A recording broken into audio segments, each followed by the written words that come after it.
बिस्मिल्लाहिर्रहमानिर्रहीम अस्सलाम वालेकुम hello everyone I hope you all are doing well. आज का जो हमारा टॉपिक है जो शॉर्ट स्टोरी है that is the yellow Wallpaper by Charlotte Perkins Gilman. The yellow Wallpaper पे ऑलरेडी मेरी एक वीडियो बनी है जिसमें मैंने चार्लोट पर्किंस गिलमैन की शॉर्ट बायोग्राफी और साथ में द येलो वॉलपेपर के की पॉइंट्स या की फैक्ट्स डिस्कस किए थे। सो उस वीडियो का लिंक आपको डिस्क्रिप्शन में मिल जाएगा। एज आई सेड, इस शॉर्ट स्टोरी को मैं 3 पार्ट्स में डिवाइड करूँगा। पहले पार्ट को तो हमने डिस्कस कर लिया है। आज की वीडियो में जस्ट हम ये पार्ट 2 होगा जिसमें हम जस्ट करेक्टर्स और साथ में इस शॉर्ट स्टोरी की समरी देखेंगे। और जो थर्ड पार्ट है उसमें हम थीम्स और साथ में सिंबॉलिज्म को डिस्कस करेंगे। सो टाइम वेस्ट के बगैर let's get started. Well, the first character we have that is unnamed protagonist and narrator. Means ये जो नरेटर है ये अननेम्ड है या अननेम्ड प्रोटोगनिस्ट भी आप कह सकते हैं। Our unnamed protagonist is the narrator of the story the yellow Wallpaper, a short story published in 1892 by Charlotte Perkins Gilman. तो ये कब हुई थी पब्लिश? 1892 में। और किसने किसकी शॉर्ट स्टोरी है? Charlotte Perkins Gillman. अच्छा, एक और चीज़, ये जो शॉर्ट स्टोरी है ये सेमी ऑटोबायोग्राफिकल वर्क है, क्योंकि इसमें जितने भी इंसिडेंट्स हम डिस्कस करेंगे, जो चीज़ें डिस्कस होंगी वो इसके लाइफ से रिलेटेड हैं, चार्लोट पर्किंस गिलमैन की, जो सच में मीन्स जो वाकई इसकी लाइफ में इसके साथ हुआ था। which uses the conceit that the protagonist is writing the entire story in a journal, एक जर्नल के फॉर्म में लिख रही है। The protagonist is a middle to upper class mother of a young baby, और इसका एक बेबी है, मीन्स यंग women है। The woman either works as a writer or writes extensively enough that she considers it her life's work, और ये लिखती है। Mean जब लिखती है तो इसे रोका भी जाता है। कौन रोकता है? इसका जो हस्बैंड है, जो कि दूसरा करेक्टर है, इसके नेक्स्ट स्लाइड में हम डिस्कस करेंगे। The protagonist is a writer who not only doesn't have any advice and companionship about her work but is treated by John's sister Jenny as though it is the writing much which made her sick। अच्छा, इसमें जो दूसरा character है John, उसकी एक sister भी है jenny. ये भी एक करेक्टर है जो हम डिस्कस करेंगे अगले स्लाइड्स में। तो ये दोनों इसके साथ होते हैं। ये तो इसका हस्बैंड हुआ जॉन, और जो सिस्टर है वो एज आ लाइक इनके घर में काम करती है, मीन्स कह सकते हैं को वर्कर है। Suffering from a nervous depression, और ये नर्वस होती है कौन? Charlotte Perkins Gillman. अब यहाँ पे आप लोगों ने ये नहीं समझना कि भाई शॉर्ट स्टोरी में जो है चार्लोट पर्किंस खुद जो है मतलब डिलीवर कर रही है। नो, यहाँ पे इसने खुद यहाँ पे मेंशन किया कि अननेम्ड प्रोटोगनिस्ट है, मीन्स नरेटर जो है अननेम्ड है। तो अगर आपसे पेपर में पूछा जाए इस शॉर्ट स्टोरी के प्रोटोगनिस्ट कौन है, तो आपने सिंपल लिखना है अननेम्ड प्रोटोगनिस्ट या narrator. The protagonist husband John, यहाँ पे मेंशन है John brings her to an old country state to take the rest care. अब यहाँ पे इंपॉर्टेंट वर्ड रेस्ट केयर है। रेस्ट केयर को आप लोगों ने समझना है। देखो, रेस्ट केयर में होता ये है कि जो पेशेंट होता है उसे उसके नॉर्मल लाइफ से बिल्कुल दूर किया जाता है, मतलब उसे मुकम्मल रेस्ट का कहा जाता है। इस दौरान उसे कोई काम करना जो है अलाउ नहीं होता, ना ही किसी से मिलना होता है। तो सेम ये चार्लोट पर्किंस गिलमैन थी, इसके साथ ऐसा ही हुआ था, जहाँ मीन्स बंदा कुछ फील नहीं कर सकता, और इस तरह पेशेंट की कंडीशन और ज़्यादा ख़राब हो जाती। और यही हुआ था ऑथर के साथ, मीन्स चार्लोट पर्किंस गिलमैन के साथ, और इस तरह से वो बिल्कुल पागल होने वाली थी। और इसी तरह ऑथर जो है 1890 में ठीक हो जाती है और फिर ये स्टोरी लिखती है। कौन सी story? The yellow wallpaper, which is the protagonist describes it involves tonics air and exercise. Means ये जो रूम का कंडीशन बताया है जहाँ पे इसे रखा जाता है, as well as the injunction not to work और विजिट फ्रेंड्स। ना वो किसी दोस्त से मिल सकती है, ना वो किसी से गपशप वगैरह लगा सकती है, ना किसी को बुला सकती है। To do anything stimulating, मतलब उसका सिर्फ एक घुटन फील होता है वहाँ जिस रूम में ये होती है। ये दूसरा करेक्टर है जॉन, और जॉन कौन है? जो अननेम्ड प्रोटोगनिस्ट है उसके हस्बैंड है। द नरेटर्स हस्बैंड, नरेटर के हस्बैंड है एंड हर फिजिशियन, और यही डॉक्टर भी हैं। ठीक है, John is the protagonist husband, a physician who thinks he knows how to care his wife. ये कहता है कि मैं ही जानता हूँ कि मैंने अपनी वाइफ की जो है किस तरह ट्रीटमेंट करनी है। मतलब जो भी ये सजेस्ट करेगा जो नरेटर है, जो अननेम्ड नरेटर है, उसे मानना पड़ेगा। He will unfortunately turn out to be dead wrong about that. John is an ordinary husband. John जो है एक ऑर्डिनरी हस्बैंड है और ये जितनी भी चीज़ें अप्लाई करता है अपनी अपनी लाइक वाइफ है, सब रॉन्ग होते हैं। वो हम जब समरी देखेंगे तो उसमें आपको पता चल जाएगा कि किस तरह wrong. He expects a wife of the times when that she has instead a flighty, intellectual, easily born companion who craves his respect. As the story goes on, John increasingly spends days and even nights away from home.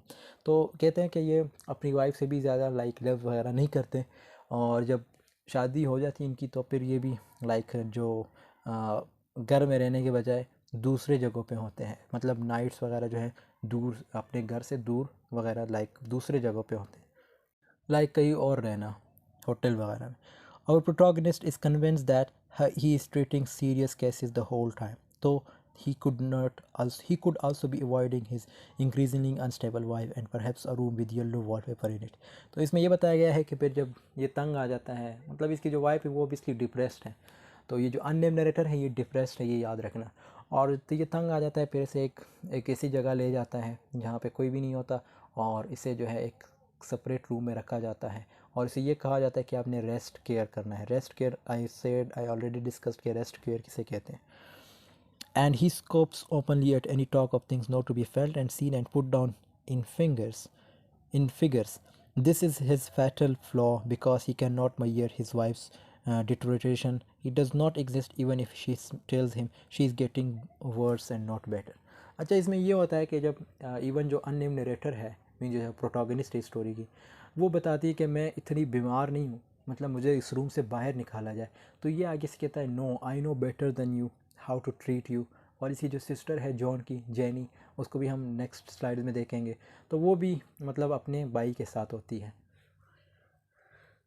The प्रोटोगनिस्ट्स unnamed brother, ये character इतना important नहीं है, ये आप लोग देख लीजिएगा, ठीक है, और इसका जो है स्टोरी में इतना जिक्र नहीं आता, लेकिन फिर भी आप लोग देख लीजिएगा, ये पूरी एक्सप्लेनेशन है। Weir Mitchell, John says if I don't pick up faster he shall send me to Ware Mitchell in the fall, says our protagonist। John क्या कहते हैं, जॉन जो है वेयर मिचेल ओबियसली ये एक जो है फिजिशियन है और कहा जाता है कि ये उस वक्त का बेहतरीन फिजिशियन था, बेहतरीन साइकोलॉजिस्ट था। और इस तरह जब ये जॉन के जो थे फ्रेंड थे, तो इसे ये कहा जाता है जॉन जो है अपनी वाइफ से, मतलब जो अननेम नरेटर है, जो प्रोटोगनिस्ट है, उनसे ये कहा जाता है कि अगर आप मतलब यहाँ पे सही नहीं रही तो आपको जो है फिर जो वेयर मच्चल है उसके पास भेजा जाएगा, मतलब वो आपकी ट्रीटमेंट करेंगे।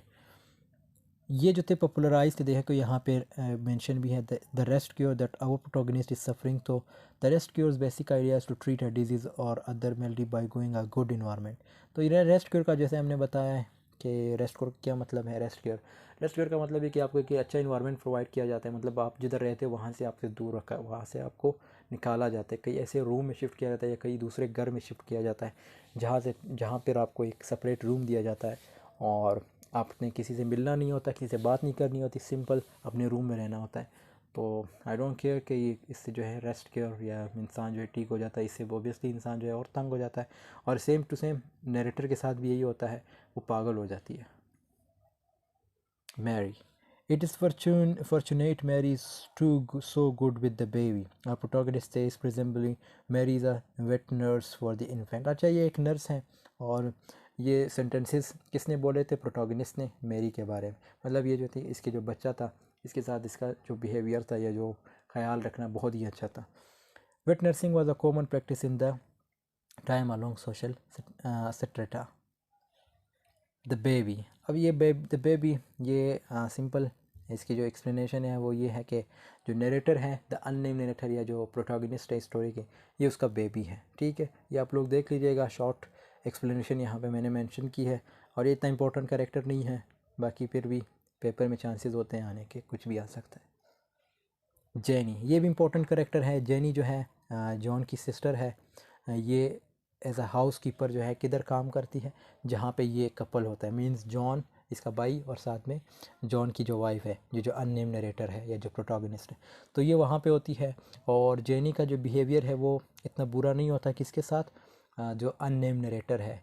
अब यहाँ पे मैं ये नहीं कहूँगा कि भाई जो चार्लोट परकिंस गिलमैन या इसके साथ जो है जेनी का करेक्टर, जेनी का जो बिहेवियर है वो अच्छा था। मैं यहाँ पे जस्ट आप लोगों के लिए मेंशन कर सकता हूँ कि अननेम नरेटर। तो अननेम नरेटर आप ख़ुद बस अंदाज़ा लगा सकते हैं कि अननेम नरेटर से क्या मुराद है। अननेम नरेटर, ये story like I said semi autobiographical है, और इसमें जो चार्लोट परकिंस गिलमैन की उसकी स्टोरी है।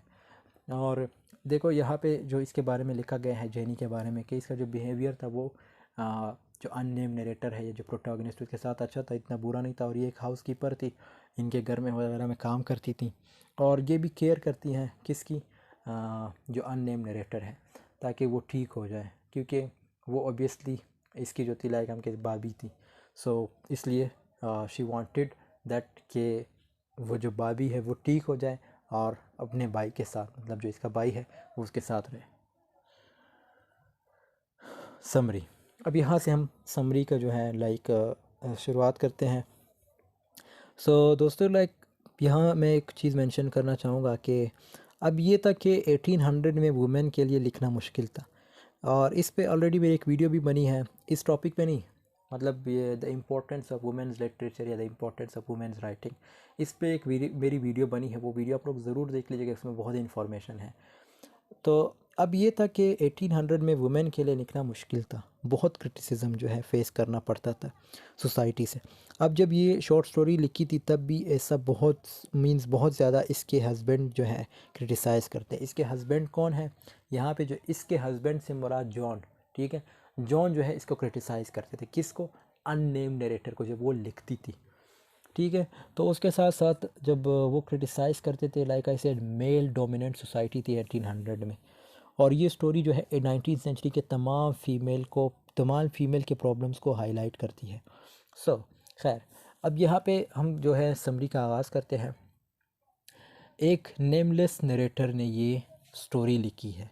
नेमलेस नरेटर मीन्स अननेम नरेटर, ठीक है। एक नेमलेस नरेटर ने ये स्टोरी लिखी है। नरेटर ने रिसेंटली एक बेबी को बर्थ दिया होता है, जिसके बाद इसकी मेंटल कंडीशन ख़राब हो जाती है, ठीक है, यहाँ पे मेंशन भी है। और इस तरह जब इसकी मेंटल कंडीशन ख़राब हो जाती है, अब उस वक्त साइकोलॉजी डेवलप नहीं हुई थी, डिप्रेशन को सही से अंडरस्टैंड नहीं किया जाता था। तो नरेटर को रेस्ट केयर का कहा जाता है, जो कि एक प्रिस्क्रिप्शन था, मीन्स एक किस्म की दवाई थी। रेस्ट केयर अगेन यहाँ भी मेंशन है। रेस्ट केयर का मतलब ये है कि पेशेंट को एक सेपरेट रूम में रखा जाता है, ना उससे को अलाउ होता है कि वो किसी से मिले, किसी से बात करे, बस सिंपल टैबलेट्स वगैरह लेने पड़ते हैं। और अब आई डोंट थिंक इससे जो है बंदा ठीक हो जाता है। खैर उस वक्त तो साइंस या साइकोलॉजी इतनी डेवलप नहीं थी, और इस तरह जब उसे रेस्ट केयर में रखा जाता है, उसके बाद ये एक किस्म की प्रिस्क्रिप्शन थी। उस टाइम तो नरेटर और उसका हस्बैंड जॉन, जो कि एक डॉक्टर है, वो कंट्री साइड पे एक घर रेंट पे ले लेते हैं। मतलब जब इसे रेस्ट केयर का कहा जाता है, किसको, ये जो अननेम नरेटर है, जब इसे रेस्ट केयर का कहा जाता है तो जॉन क्या करता है, जो इसके हस्बैंड है, वो एक कंट्री साइड पे एक जो है लाइक घर रेंट पे लेते हैं नरेटर के इलाज के लिए, मीन जो अननेम नरेटर है उसके इलाज के लिए। नरेटर को शुरू से वो घर अजीब लगता है, उसे अजीब सी फीलिंग्स आती है, और ये सारी चीज़ें वो हस्बैंड से शेयर करती है, और उसका हस्बैंड उसे कोई भी थॉट लाने से मना करता है। मतलब उसे ये कहता है कि तुमने कोई ऐसा वैसा नहीं सोचना है, तुमने सिंपल इस रूम में रहना है, खैर या इस घर में रहना है। नरेटर को बिल्कुल आइसोलेट किया जाता है, मीन्स एक सेपरेट रूम में रखा जाता है, ना किसी से मिलना और ना लिखना अलाउ होता है। अच्छा, ये उस वक्त लिखती भी थी ना, तो ये लिखना वगैरह भी अलाउ नहीं था। जॉन जो कि उसका हस्बैंड है, वो उसकी हर चीज़ कंट्रोल करता है, और नरेटर की बातें इसलिए टाल देता है कि वो डॉक्टर है, उसे पता है, क्योंकि वो उसे पता है पेशे है, उसका पेशा है, मतलब ये उसका प्रोफेशन है, डॉक्टर वगैरह, like he was a doctor, so obviously ये उसका प्रोफेशन था, और उसे पता था कि क्या करना है और क्या नहीं करना। सो अब उसके बाद क्या होता है, नरेटर को जो रूम दिया जाता है वो एक लाइक वो बहुत बड़ा रूम होता है, जिसमें एक विंडो थी। यहाँ पे ये सब कुछ मेंशन है, ये आप लोग पढ़ लीजिएगा, यहाँ पे आप सिर्फ मुझे सुन लीजिए, ताकि जो मैं बता रहा हूँ ये सारी चीज़ें यहाँ पे मेंशन भी है।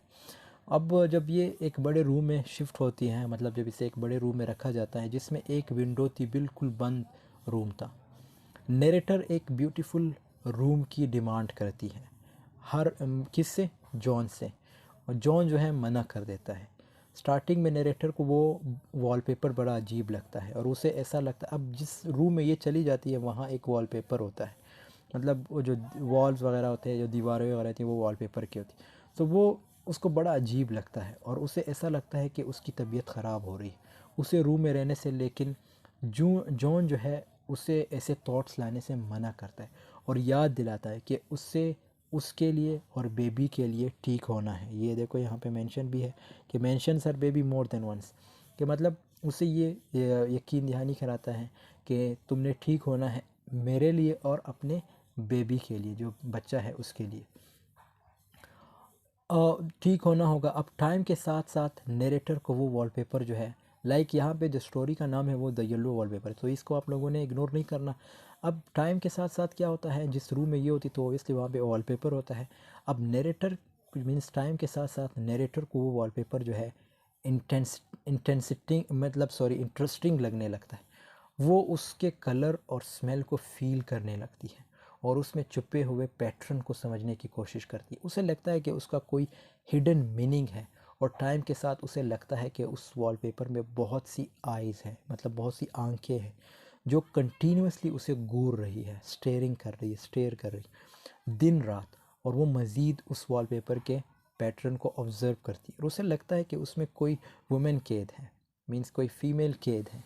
और इस तरह टाइम के साथ साथ नरेटर का जो ऑब्ज़र्वेशन है वो बढ़ता जाता है और उसे अच्छा नहीं लगता कि कोई भी उसको यानी उस वॉलपेपर को हाथ लगाता हो, मतलब लगाए, कि उसे बिल्कुल ये अब देखो वॉलपेपर से पहले इसे एलर्जी थी एक किस्म की, एक गंदी स्मेल उसे आती थी। लेकिन टाइम के साथ साथ उसे ये रियलाइज़ हुआ कि अब इस वॉलपेपर को कोई भी हाथ ना लगाए, यानी जॉन और जेनी जो कि हाउसकीपर है और उसे लगता है कि ये सिर्फ उसका सीक्रेट है और उसके मीनिंग को पहले ढूंढना चाहती है। कौन? नरेटर ये चाहती हैं कि सबसे पहले मैं इसके मीनिंग को ढूंढना चाहूँगी, ये जो वॉलपेपर है इसके मीनिंग को मैं सबसे पहले, जो हिडन मीनिंग है वो ढूंढना चाहूँगी। और नरेटर को ये भी लगता है कि जॉन और जेनी भी इस वॉलपेपर के बारे में जानते हैं और वो ये नहीं चाहती कि वो इस बारे में जाने, मतलब ये नहीं चाहती कि जॉन और जेनी को इस वॉलपेपर के बारे में और जाने, मतलब इस वॉलपेपर के बारे में उसे और इन्फॉर्मेशन मिले। अब जब नरेटर का ऑब्जर्वेशन वॉलपेपर में बढ़ता है तो वो नॉर्मल बिहेव करती है। ठीक है, अब स्टार्ट में लाइक आई सेड कि वो डिप्रेस्ड थी तो बड़ा अजीब बिहेव करती थी, लेकिन अब वो नॉर्मल बिहेव करती है क्योंकि उसका पूरा ध्यान सिर्फ वॉलपेपर पे रहता है। तो इससे जॉन को लगता है कि वो अब ठीक हो रही है। ठीक है, जॉन को क्या लगता है कि वो अब ठीक हो रही है। खैर, जैसे ही नरेटर को लगता है अब वो उस घर में जाने वाली है तो वो उसे वॉलपेपर में फंसी हुई वुमेन को फ्री करना चाहती, मतलब जब इसे ये लगता है कि अब हम इस घर को छोड़ने वाले हैं तो वो चाहती है कि मैं इस जो वॉलपेपर में फंसी हुई वुमेन है या जो फीमेल है उसको फ्री करना चाहती हूँ, उसे आज़ाद करना चाहती हूँ। वो धीरे धीरे उसे पाड़ना शुरू कर देती है। अब यहाँ से आप अंदाज़ा लगा सकते हैं, still she is a mental, she is sick.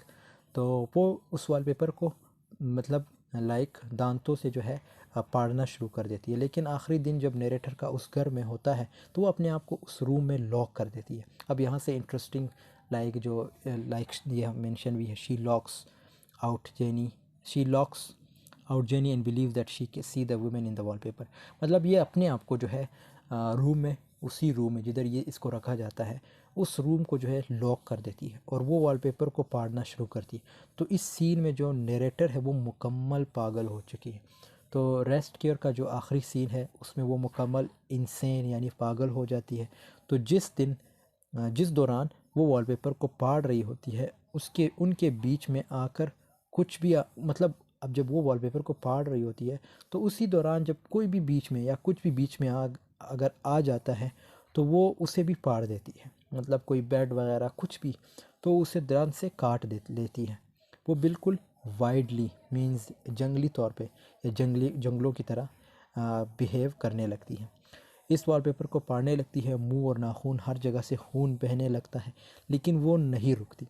तो उसको ऐसे लगता है या लगने लगा था कि वो इस वॉलपेपर में जो है वो ख़ुद को फ्री करना चाहती है। तो वो उसे बिल्कुल पागलों की तरह पाड़ने लग जाती है और इस स्टोरी की एंडिंग होती है जॉन के रूम में आने से। इस स्टोरी की जो एंडिंग होती है वो किस तरह होती है, जब जॉन जो है रूम में आते हैं। और रूम में जॉन कब आते हैं, लाइक आई सेड कि इसने रूम को तो लॉक किया था, लेकिन किसी तरह इंटर हो जाते हैं। और वो जब इंटर होते हैं तो जॉन क्या, जब रूम में जब जॉन आता है तो वो नरेटर की कंडीशन को देखकर बेहोश हो जाता है। मतलब जॉन भी जो है वो बेहोश हो जाता है, ठीक है। और वो लास्ट में नरेटर कहती है कि अब वो फ्री है, और जॉन जेनी के बावजूद अब वो फ्री है। अब उसे कोई दोबारा कैद नहीं कर सकता, मतलब अब उसे कोई दोबारा कैद नहीं कर सकता। तो दोस्तों यहाँ पे जो है स्टोरी की एंडिंग होती है। स्टोरी की एंडिंग में यही होता है कि जॉन जो है लास्ट में रूम में इंटर होते हैं, क्योंकि ये बिल्कुल मुकम्मल तौर पे पागल हो गई थी और सब चीज़ें जो है लाइक दांतों से पाड़ने लगी थी। और उसके बीच में जो वॉलपेपर था उसको पाड़ने लगी थी, और उसके बीच में कुछ भी जब आता तो उसको भी दांतों से काट देती थी। और इस तरह जब जॉन इंटर होते हैं तो इसके दांतों लाइक मुंह और नाखून से जो है खून बह रहा होता है, और जॉन जो है वो बेहोश हो जाते हैं। फिर लास्ट में लाइक नरेटर कहती है कि अब वो फ्री है, और जॉन जेनी के बावजूद अब वो फ्री है, अब उसे कोई दोबारा कैद नहीं कर सकता। तो ये थी इस स्टोरी की लाइक समरी, और साथ में इसमें कैरेक्टर्स हमने डिस्कस किए। नेक्स्ट वीडियो में जो पार्ट 3 है उसमें हम थीम्स और साथ में सिंबॉलिज़म देखेंगे। सिंबॉलिज़म बहुत इंपॉर्टेंट है, वो पेपर में उसके चांसेस बहुत ज़्यादा होते हैं। तो मिलते हैं नेक्स्ट वीडियो में। चैनल पे नए हैं तो चैनल को ज़रूर सब्सक्राइब कीजिएगा। अल्लाह हाफ़िज़, टेक केयर ऑफ़ योरसेल्फ।